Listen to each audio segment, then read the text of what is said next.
Dr. Purnendu Roy. I'm a surgeon in Genesis Hospital. And in this period of COVID 19, all over the places, there's a lot of anxiety and stress in patients' minds. So I thought I will discuss few of the things. Number one, many people are worried that if we go to the hospital, whether we are going to contact COVID from the hospital. This is just to let you know that in Genesis Hospital, we are a non-COVID hospital because there has to be some patient beds which should be treating the problems which are not related to COVID. Now, if all the hospitals have 20 to 30 patient beds with COVID, now these people are scared to go to these hospitals. So this is just to let you know that we do double checking. That means twice we check the COVID-19 test, RT-PCR, just to make sure that the patients are non-COVID before the surgery. So the method is when the patient comes to the outdoor in the chamber, we do the test, which are pre-operative tests, and then check if the COVID is negative. Then we admit the patient in a screening or the isolation ward. And here we do the second time COVID test. And then when we do the second time test, the patient become COVID positive.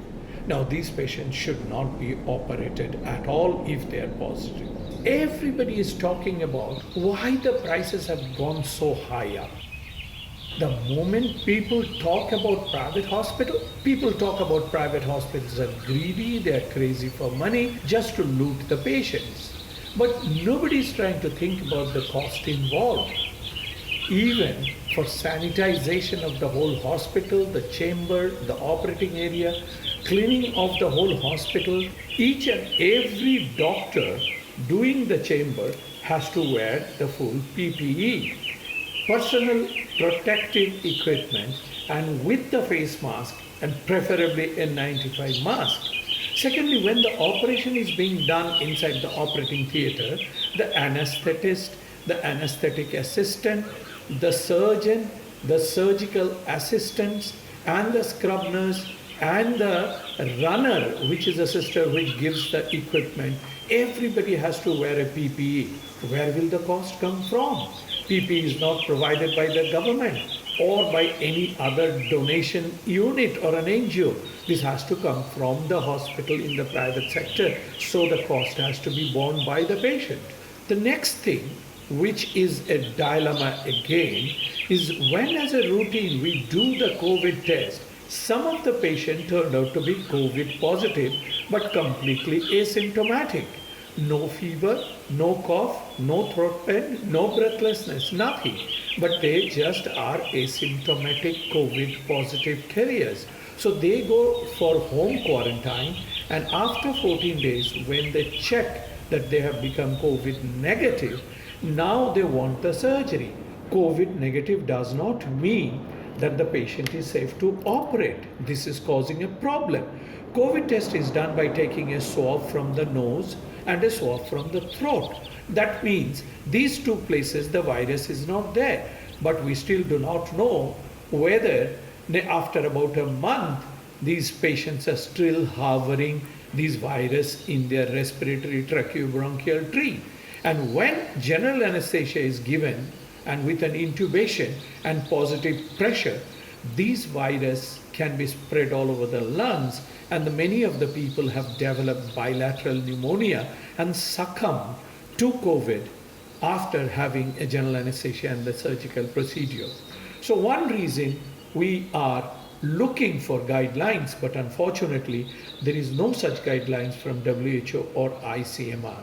There is a guideline from Laparoscopic Association that we should wait for 2 to 3 months before doing any surgery. When we talk about the difficulties in private setup that we are facing, I'm talking about the manpower also. Has anybody ever thought about that how these healthcare manpower is going to reach the hospital? We are not having local trains or metro. There are difficulties in bus. Sometimes auto and other places are also problem because we have to maintain social distancing. And these people who are coming from far away places, Barakpur, Barashat, Baruipur or other areas, they are not able to reach. Then we have lockdown from 5 o'clock. So we have to release these people by 2:30 or 3 so that they can go back home. Otherwise, they won't be able to reach their home. Now, long back, I had suggested that can we not organize some kind of a pickup and drop services for healthcare workers? Why is it that we won't be able to use the military or the police vehicles so that we can pick up the healthcare workers and drop them in the hospital and they can provide the services in these hospital setup and then they can be reached home? There is another thing that I wanted to talk about, that there are certain hospitals who are doing surgeries, getting the patients admitted without even a single COVID test. Now, doing a surgery without knowing whether the person is COVID positive or negative is probably very, very risky.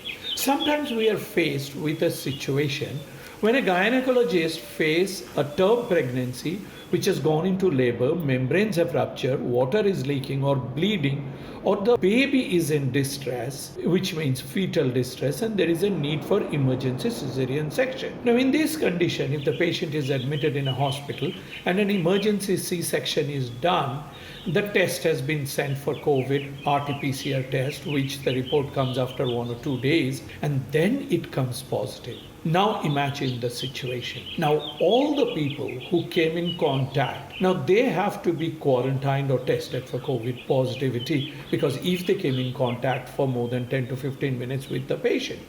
Another problem that I want to talk about is people not able to find a bed and they run from hospital to hospital and can't get a patient admitted when they have fever, cough, breathlessness, or throat pain.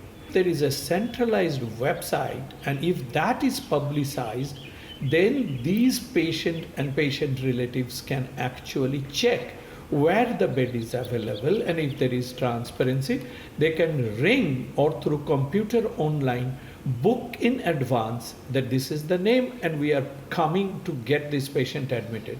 Instead of all the time talking about continuously how many people are getting infected every day, how many people are dying, we should also talk of some positive news.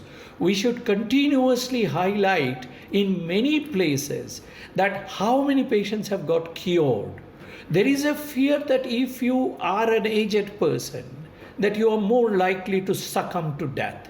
Now, we should also continuously publicize and highlight how many people even above the age of 70 and 80 have gone to the hospital and recovered and gone back home.